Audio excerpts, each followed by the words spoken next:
Congress party దళితుల ఆత్మగౌరవాన్ని పణంగా పెట్టి కుటిల రాజకీయాలకు పాల్పడుతోందని తెలుగుదేశం పార్టీ విమర్శించింది. కాంగ్రెస్ కుల రాజకీయాలను నిరసిస్తూ రాష్ట్ర వ్యాప్తంగా ఆ పార్టీ ఆందోళన నిర్వహించింది. అసెంబ్లీలో జరిగిన మొత్తం వ్యవహారానికి రాష్ట్ర ప్రజలే సాక్ష్యమని ఆ పార్టీ సీనియర్ నేత దేవేంద్ర గౌడ్ అన్నారు. దళితులపై నిజంగా ప్రేమ ఉంటే నిష్పక్షపాతంగా వ్యవహరించే కుతూహలమును స్పీకర్గా చేయాలని డిమాండ్ చేశారు. డిప్యూటీ స్పీకర్ కుతూహలమను దళిత మహిళ అంటూ పదే పదే దూషించిన శాసనసభ వ్యవహారాల మంత్రి రోసయ్యపై ఎస్సీ ఎస్టీ వేధింపుల చట్టం కింద కేసు పెట్టాలని టీడీపీ శాసనసభాపక్షం డిమాండ్ చేసింది. ఇందుకు అనుమతి ఇవ్వాలని కోరుతూ ఆ పార్టీ నేతలు అసెంబ్లీ ప్రత్యేక కార్యదర్శికి వినతి పత్రం సమర్పించారు. దళిత శాసనసభ్యులమైనందున స్పీకర్ సురేష్ రెడ్డి తమకు కలుసుకునే అనుమతి కూడా ఇవ్వలేదని వారు ఆక్షేపించారు. ఈ రోజున మేము స్పీకర్ గారి దగ్గరకు వచ్చి సాయన్న గారు తర్వాత మా లలిత కుమార్ గారు ఇట్లా మా దళిత ఎమ్మెల్యేలు అందరితో కలిసి కలవటానికి వస్తున్నామని చెబితే ఈ రోజున స్పీకర్ గారు లేరు, సెక్రటరీ గారు లేరు, జాయింట్ సెక్రటరీ గారు లేరు. ఎవరో అక్కడ ఉన్న ఆయనకి మేము రిప్రజెంటేషన్ ఇచ్చి ఇవ్వటం జరిగింది. ఒక దళిత రిప్రజెంటేషన్ వస్తుందని చెబితే బాధ్యతగా ఎవరో ఇక్కడ లేకపోవటం చాలా బాధపడుతున్నాం. అసెంబ్లీలో చర్చను రాష్ట్ర ప్రజలంతా ప్రత్యక్షంగా చూసినా దాన్ని కూడా కాంగ్రెస్ నేతలు వక్రీకరించడం సిగ్గుచేటని టీడీఎల్పీ ఉపనేత దేవేంద్ర గౌడ్ ధ్వజమెత్తారు.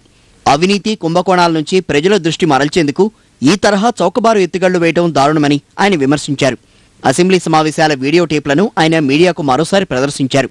అసెంబ్లీలో ఆ తర్వాత స్పీకర్ కార్యాలయంలో ఏం జరిగిందో డిప్యూటీ స్పీకర్ కుతూహలమ్మ అంతరాత్మకు తెలుసునని దేవేంద్ర గౌడ్ వ్యాఖ్యానించారు. నార్మల్గా వెళ్ళిపోతుంటే రోసే గారికి తట్టిందండి ఇక ఆలోచన.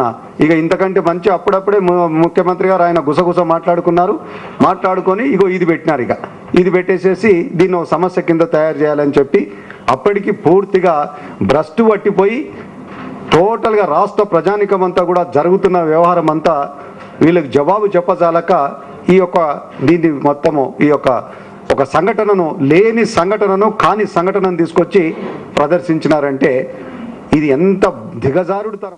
టీడీపీ నేతలు హైదరాబాద్లో ముఖ్యమంత్రి వైఎస్, ఆర్థిక మంత్రి రోసయ్య దిష్టిబొమ్మలను దగ్ధం చేశారు. వారు వెంటనే బహిరంగ క్షమాపణ చెప్పాలని డిమాండ్ చేశారు. కూకట్పల్లిలో టీఎన్ఎస్ఎఫ్ నాయకులు ముఖ్యమంత్రి దిష్టిబొమ్మను దహనం చేశారు.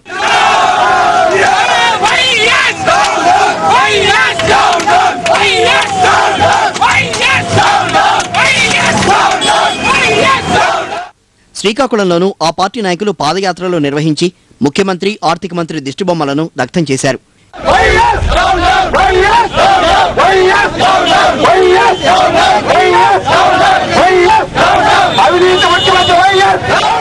డిప్యూటీ స్పీకర్ కుతూహలమ్మపై చంద్రబాబు నాయుడు చేసిన వ్యాఖ్యలను కాంగ్రెస్ పార్టీ వక్రీకరించిందని టీడీపీ నేత ఎర్రనాయుడు అన్నారు. మాకు దళితుల మీద ఉన్నటువంటి విశ్వాసం గురించి మీకు మాట్లాడే నైతిక హక్కుందా? మీకు దమ్ముంటే, మీకు సత్తా ఉంటే స్పీకర్ సురేష్ రెడ్డి గారిని వెంటనే ఆ పదవి నుంచి తొలగించి, మీకు దళితుల మీద ప్రేమ ఉంటే వెంటనే కుతూహలమ్మ గారికి స్పీకర్ చేయండి అని నేను కాంగ్రెస్ ముఖ్యమంత్రికి, కాంగ్రెస్ పార్టీకి నేను సవాల్ విసురుతున్నాను.